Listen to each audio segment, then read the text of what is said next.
विरचित आत्मशतक याचं चिंतन किती वेळेचा आता पहा किती किती किती सांगितलं म्हणजे पूर्णत्व प्राप्त होईल पहा. काही भूमिका काही प्रक्रिया समोर येतात. ह्या श्रवण करता करता अवघड काही नाही. अवघड वाटतं पहिल्यांदा ऐकणाऱ्याला काहीच समजणार नाही. दुसऱ्यांदा ऐकल्यावर थोडस 30% समजेल, तिसऱ्यांदा 50-60% समजेल, चौथ्यांदा परिपूर्णपणे समजेल. हे अशी गोष्ट आहे. याची आवश्यकता आहे का हाच मुद्दा मी मांडणार आहे. खूप आवश्यकता आहे. सगळे ग्रंथ साधक करताच आहेत, पण जे साधक नाही ती वाचता येतात, त्यांच्या काही उपयोगाला नाही होतं, त्यांचं बुद्धिभ्रम होतं. आणि साधकाला मात्र त्या ठिकाणी एकच फक्त चिंतन सोडून दुसरं काहीच नाही. बाबांनी काय फक्त सांगितलं आम्ही चिंतन करतो आणि ह्याचं काय नाव द्यायचं. आम्ही जोपर्यंत प्रवचनाला चिंतन म्हणत नाही, कीर्तनाला चिंतन म्हणत नाही, ग्रंथ वाचनाला चिंतन म्हणत नाही, या सगळ्या गोष्टीला साधनेलाच केवळ चिंतन म्हणतो, तर तो आपला अतिशय चुकीचा समज आहे.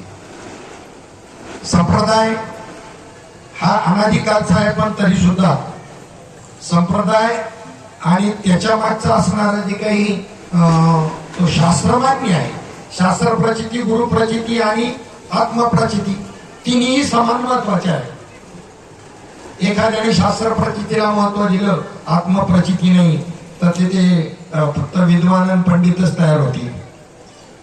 आत्मचिंतनावर जास्त एखाद्या शाखेने भर दिला आणि आपले आपलेच फक्त अनुभव सांगायला लागले. आपले अनुभव, शास्त्राचं नाही काय सांगायचं. मला असा अनुभव आला, दुसऱ्याने म्हणायचं मला असा आला, तो म्हणला तसा आला. मतांतर अनुभव सांगताना त्यांनी शास्त्र प्रमाण नाही मांडलं. शास्त्राला धरून अनुभव पाहिजे का आपला आपला अनुभव पाहिजे का. दोन दृष्टांत बाबा सांगायचे रामायणामध्ये. श्रीपाद बाबा चित्रकूट पर्वतावर भरत आला सगळ्या अयोध्या घेऊन. प्रभू रामचंद्रांना पत्नीने का वाद तयार झाला. प्रभू रामचंद्र जायला तयार नाही, भरतही मागे जायला तयार नाही. निर्णय ठरला तर काय करायचं. तिथे वाल्मिकी ऋषी होते, त्यांना बोलावण्यात आलं. म्हणजे ऋषी मुनीला कोणाला तरी बोलवा. वाल्मिकी ऋषी आले. तिथे ठरलं गेलं की प्रभूंना विचारलं की दुसऱ्या ऋषीने की तुम्ही हे जे वर्तन करताय कशाच्या आधारे करता. तुमच्या या ज्या लीला चालल्या तर म्हणजे शास्त्राच्या आधारे चालू आहेत. मग रामायणाच्या आधारे मी वर्तन करतो. बर ठीक आहे ठीक आहे ठीक आहे ठीक आहे. त्या दृष्टीनं बाबांनी पहिलाच उद्घोष केलेला आहे. श्रीपाद बाबांनी त्या ऋषीमुनींनी सांगितलं रामायण काढा. भारताच्या मताप्रमाणे चालणार नाही, रामाच्या मताप्रमाणे चालणार नाही. जुनी ऐकलेली माणसे आहेत, बाबांना ऐकलेली. फक्त आठवण करून देतो. त्याच्यात काय बघा, त्यात लिहिलेलं होतं भरत इथपर्यंत येईल, सगळ्या अयोध्येला घेऊन प्रभू रामचंद्रही जायला तयार नाही, भरतही जायला तयार नसेल. आणि मग त्या ठिकाणी रामायण काढून त्यात पाहायचं. पहा काय त्याच्यात म्हणले. त्याच्यामध्ये लिहिलं होतं इथे भेट झाली ना, आता त्याला पादुका त्यांच्या द्यायच्या प्रभूंनी आणि त्यांनी नंदीग्राम स्थापन करून तिथे 14 वर्ष 14 दिवस राहायचं आणि यांनी इकडे निघायचं. त्यानुसार निर्णय ठरला. बोलिले वाल्मिकी देशीची करणं वर्तुन दावण नामा म्हणे. सुलोचनात जो इंद्रजित आहे रावणाचा मुलगा, त्याही संबंधाने श्रीपाद बाबा दृष्टांत सांगायचे. इंद्रजित मारला गेला लक्ष्मणाकडून. सुलोचना शोक करू लागली. शेषाची मुलगी होती मागच्या अवतारात आणि शेषाचा अवतार लक्ष्मण आहे. लक्ष्मणाला दया आली, जावई मारला गेलाय, जिवंत करण्याचं. त्या ठिकाणी प्रभू रामचंद्राला सांगितलं भावाचं ऐकणार नाही का देव. देव भावाचंच ऐकतो, पण आता त्याच्या पुढचं त्याचं स्वरूप आहे, त्याचं विसर पडला ना. मग तिथे हनुमंतराय होते. सगळे शांत आहे. हनुमंतराय काही बोलायला तयार नाही. बाकीच्यात कुचबूच चालू आहे. आणि हनुमंत सगळे एकमेकात बोलतायत चाललेल्या प्रसंगाबद्दल. काय करावं काय नाही, आम्हाला बी असा निर्णय चाललाय, तुझं काय म्हणे. काय बोलत का नाही तू. म्हणले काय बोलायचं तुमच्याच मनाने करायचंय तुम्हाला तर करा, मी कशाला काय बोलू. नाही नाही नाही आमच्या मनाने नाही, तू सांग काय ते. तर म्हणले रामायण काढा, त्याच्यामध्ये जर इंद्रजिताला पुन्हा जिवंत करायचं का नाही लिहिलेलं असेल ना. तुम्ही दर वेळेला म्हणता बोलेले वाल्मिकी देशीची करणं. हे 2 दृष्टांत ध्यानात ठेवले ना, तर बाबांनी का शास्त्र सांगितलं आणि वेदांत सांगितलं. हे झोपले होते देवाही, ही आकाळी झोपली होती तेव्हा सांगताना आणि आज लोकांना म्हणतायत की बाबांनी पुढे वेळा चालला, तुझ्या डोक्यावरून जातो. तुला जमला असता ना ओल्याला द्राक्षी आंबट याने कोणाला म्हणतो साडला, पण ते तोंडच पूर्ण नव्हतं द्राक्षांचा, तो जाऊ द्या आंबट याने एक मंडळी येत आपल्याकडे अशी मंडळी. त्याचा आम्ही विचार नाही करत.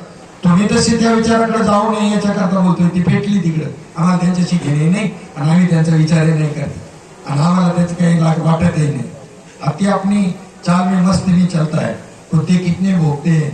लेकिन पण जर असं तुमचा जर गैरसमज झाला, तुम्ही शास्त्रापासून जर दूर गेला, तुमचा कितीही परमार्थ उच्च कोटीचा जरी असला तर तो पंथ आणि संप्रदाय बाद व्हायला जास्त वेळ लागणार नाही.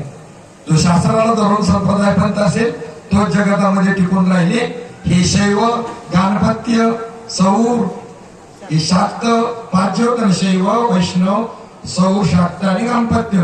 तर शिव आणि वैष्णव हे शास्त्रमान्य संप्रदाय आणि त्याच्यातला स्वरूप प्रकाश आणि आनंद चैतन्य या चार परंपरा टिकून राहिल्या आणि बाकीचे 9 ससायासावाली गेली. गणपती बाप्पा मोरया आणि ही मागणी पुरी कर वय महाराजा गेली. सगळे 9 ससायासावाली आपला तसा जाऊन द्यायचा का?